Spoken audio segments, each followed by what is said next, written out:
आऊज़ु बिल्लाहि मिनश शैतानिर रजीम बिस्मिल्लाहिर रहमानिर रहीम। रब्बि इश्रह ली सदरी व यस्सिर ली अमरी वहलुल उक़दतम मिन लिसानी यफ़क़हू क़ौली।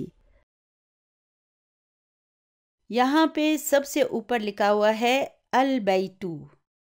अल बैतू का क्या मतलब है? द हाउस, यानी कि कोई ख़ास घर। हमने पढ़ा था ना कि इसम की नॉर्मल हालत में उसके ऊपर दम्मा की तनवीन होती है, यानी कि ये क्या होगा? नॉर्मल हालत में ये बैतुन होगा। इस सूरत में ये नकिरा होगा और इसके मानी होंगे अ हाउस, यानी कि एक घर या कोई घर।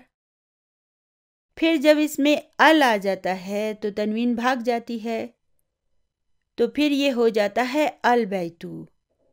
इस सूरत में इसके मानी होंगे द हाउस, यानी कि कोई ख़ास घर।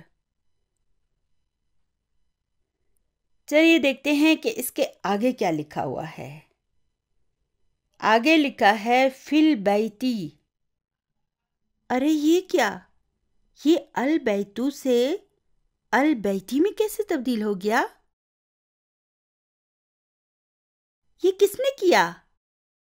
अल बैतू को अल बैती में किसने तब्दील किया? मैंने तो नहीं किया।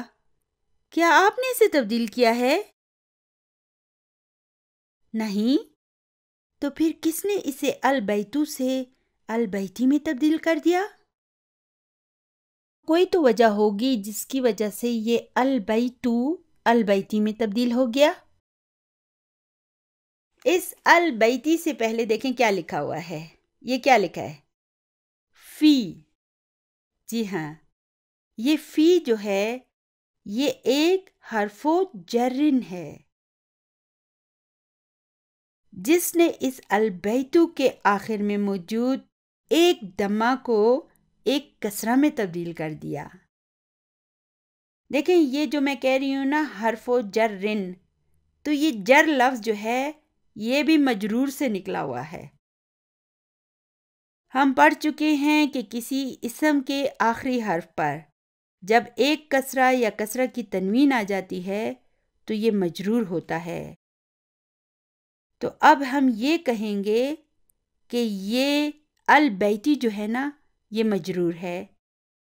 जब हम हरफो जरिन कहते हैं तो इससे वाज़ह हो जाता है कि एक ऐसा हर्फ जो इसम को मजरूर कर दे। गौर करें, हरफो जर्रिन, ऐसा हर्फ जो मजरूर कर दे। समझ आ गया ना? तो याद रखें, आज के बाद जब मैं कहूँगी कि हरफो जर, तो आपने क्या कहना होगा? तो आपने कहना होगा इसम मजरूर। जैसे हम कहते हैं कि अस्सलामु अलैकुम, तो आप क्या कहते हैं? वालेकुम अस्सलाम। बिल्कुल इसी तरह से आपने याद रखना है कि मैं जब भी कहूँ कि हरफो जर्रिन, तो आप क्या कहेंगे? तो आपने फ़ौरन तुर्की ब तुर्की मुझे जवाब देना है कि इसम मजरूर। ठीक है? चलिए, हर्फ जर इसम मजरूर। जी हाँ, हर्फ जर इसम मजरूर। एक बार और बोलें, हर्फ जर इसम मजरूर। जब हम कहते हैं कि फिल बैती, तो ये फ़ी क्या है? ये हरफो जर्रिन है और अल बैती इस्मुन मजरूरुन है, और इन दोनों को मिलाकर हम कहेंगे कि ये जारुन व मजरूरुन है, और इसे रवानी से आगे जाकर हम जार मजरूर कह देंगे। तो यहाँ पे देखें, अल बैतू का मतलब था द हाउस, और फिल बैती का क्या मतलब है? In the house. उर्दू में हम यूँ कहेंगे कि अल बैतू के मानी थे घर, कोई ख़ास घर, और फिल बैती का क्या मतलब है? घर में, किसी ख़ास जाने पहचाने घर की बात हो रही है ना, तो उसके बारे में हम कह रहे हैं कि घर में। फिल बैती का मतलब होगा घर में। चलिए अल मकतबू के क्या मानी हैं? The table. और अलल मकतबी ऑन द टेबल।